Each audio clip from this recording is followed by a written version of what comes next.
আজ আমিও হুমায়রা চলে এসেছি তালেব ভাইয়ের বিখ্যাত ফুচকার দোকানে। এখানে পাওয়া যায় শহরের সেরা টাটকা ফুচকা। চলুন দেখা যাক তালেব ভাইয়ের সেরা ফুচকার রহস্যটা কি। এখানে রয়েছে ফুচকা বানানোর সকল মশলা উপাদান, রয়েছে আলু ভর্তা, টক জল, ঝাল জল ইত্যাদি ইত্যাদি। বিশেষ করে টক জলটা দেখে জিহ্বায় জল এসে যাচ্ছে। আসল খেলাটা তো হবে খাওয়ার মধ্যে। এবার হুমায়রাকে খাইয়ে ফুচকা খাওয়ার মিশনটা শুরু করি। ওয়াও, অসাধারণ! একদম ঝাল আর টকের যেন পারফেক্ট মিশ্রণ। পুরটাও বেশ নরম আর স্বাদে ভরপুর। মনে হচ্ছে 2 প্লেট খাওয়ার পূর্বে আর কোনো কথাই হবে না।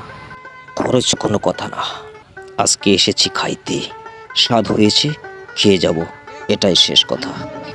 আজকে এখানে আমরা শুধু নই, অনেকেই আসতে শুরু করেছে ফুচকা খেতে। কারণ তালেব ভাইয়ের ফুচকা মানে জনপ্রিয় ফুচকা। তালেব ভাইয়ের ফুচকার জনপ্রিয়তার কথা সবাই জানে। সবাই জানে তালেব ভাইয়ের ফুচকা মানেই অসাধারণ ফুচকা। আর হ্যাঁ, আপনিও যদি একজন ফুচকা ভক্ত হন তাহলে চলে আসতে পারেন তালেব ভাইয়ের ফুচকা হাউজে। নিয়ে যেতে পারেন জীবনের সেরা ফুচকার স্বাদের রহস্য। সব মিলে আজকে তালেব ভাইয়ের ফুচকা খাওয়ার সময়টা অসাধারণ ছিল। আজ এ পর্যন্তই, দেখা হবে নতুন আরেকটি ভিডিওতে। ততক্ষণ সবাই ভালো থাকবেন, সুস্থ থাকবেন, সুন্দর থাকবেন, এই প্রত্যাশা ব্যক্ত করছি। আল্লাহ হাফেজ।